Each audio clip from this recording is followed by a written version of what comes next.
நீ என்னைக்கு அம்மாவுக்கு 1000 பொண்ணுக்கு 1000 ரகசியமாக பாய் ஃப்ரெண்டு வச்சுக்க, சினிமாவுக்கு போ, ஃபோனை ரீசார்ஜ் பண்ணிக்கன்னு சொன்னப்பயே நீ பெண்களை என்ன லட்சணத்தில் பார்க்குறன்றது எங்களுக்கு தெரியுதுல்ல. புரியுதா? இவர் சொல்கிறாரு, எப்படி ஜஸ்டிஃபை பண்ணுறாங்க பாருங்கள். அதுதான் வெக்கக்கேடு. பாலியல் குற்றச்சாட்டு என்பது வந்து அத்துமீறல்கள் என்பது மும்பையில் நடக்கலையா, கல்கட்டாவில் நடக்கலையா?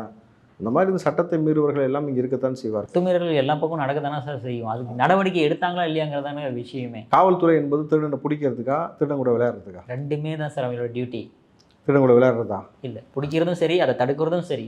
அப்போது அப்படி ஒரு துறையை உருவாக்குனதே குற்றவாளிகளை பிடிப்பதற்கு.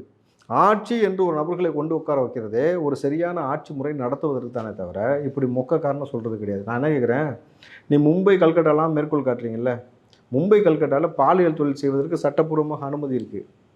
அப்போ நீங்கள் என்ன சொல்ல வரீங்க? ரேஷியோ அதை விட இங்கே ஜாஸ்தி இருக்குன்னா அங்கே அனுமதி இருக்குது இப்போ அடுத்துன்னு சொல்லிட்டு அதுக்கு அனுமதி கொடுக்கலான்றதுக்கான பரிசீலனை செய்ய போகிறீங்களா? அதற்காக தான் நீங்கள் மும்பையும் பார்த்தீங்கன்னா கல்கட்டாவையும் மேற்கொள்ளாக இங்கே காட்டுறீங்களான்னு ஒரு கேள்வி இருக்குல்ல.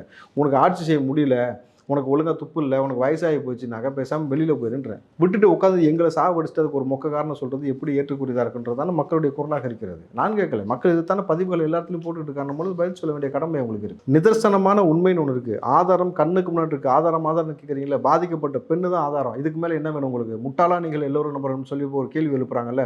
பாதிக்கப்பட்ட பெண் பெற்றோர்களுக்கு என்ன மனநிலை ஏற்படும்? இத்தனை கட்சிகள் இத்தனை அழுத்தம் கொடுத்த பிறகும் ஆதாரத்தை கொடுன்னு கேட்குறீங்கன்னாக்கா, பாதிக்கப்பட்ட நபர் நேரடியாக சொல்கிறார்கள். குத்துப்பட்டவன் சொல்கிறான்ல, பாதிக்கப்பட்ட பெண் சொல்லுதில்ல, அதை எடுத்துக்க மாட்டீங்களா? இதற்கு மேலே உங்களுக்கு என்ன ஆதாரம் வேணும்? நீங்கள் ஒரு குற்றம் நடந்திருக்கு, சம்மந்தப்பட்ட நபர்கள் சொல்லுகிறார்கள், நான் இப்படி பாதிக்கப்பட்டிருக்கேன், இப்படி செஞ்சுருக்கானா, அதுதான் ஆதாரம், அதுதான் வாக்குமூலம். நீதிமன்றம் அதைத்தான் கேட்கும். புரியுதுங்களா? அப்போ அதன் அடிப்படையில் வச்சு நீங்கள் அதுக்கு அடுத்த கட்ட விசாரணையை தொடங்கணுமே தவிர, விசாரணையை நீங்கள் அடுத்த கட்டத்தில் கொண்டு போகாமல் நீங்கள் வந்து ஆதாரம் தான் கொடு, இது எப்படி இருக்குது?